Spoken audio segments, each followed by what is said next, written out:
Hi, hello! So, ayan mga bibilad, lunch tayo. So, yung lunch ko ngayon is pansit canton. So, na-miss ko kasi kumain ng pansit canton. So, ayan, nagluto ako. Tapos, meron tayong is rice bread. Tatlo lang yung kaya ko kasi. Then, meron tayong coffee. Siyempre, hindi mawawala yung coffee natin. So, ayan. Yummy yung pansit canton. Na-miss ko kumain ng pansit canton. So, meron pa tayong isang food. So, kagabi ito, binili ni Ami. So, hindi nila na-ubos. Sayang naman, ang dami. So, ayan. So, ito yung binili ni Ami.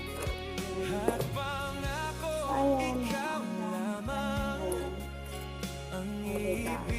Diba? So, mamaya kakainin natin ito. Pero hindi ko muna siya try kasi pansit canton yung kakainin ko ngayon. Ayan, kain na tayo.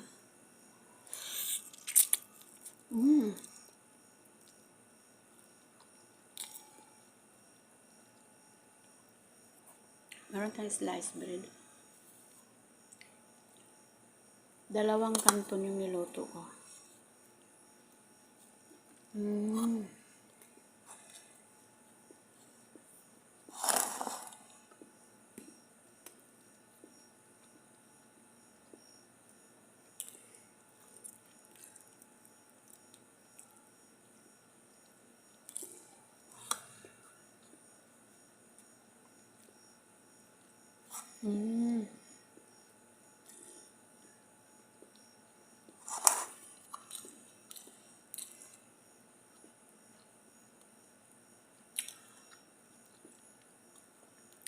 Pag minsan mo lang talaga makain yung canton, masarap siya.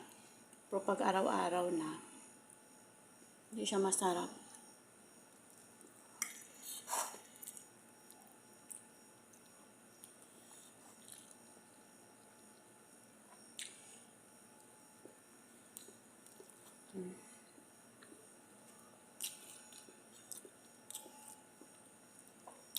Sarap siya.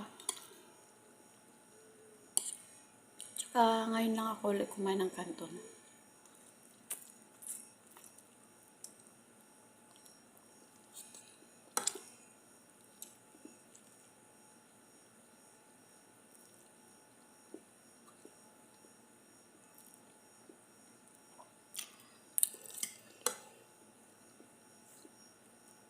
Ito na yung lunch ko.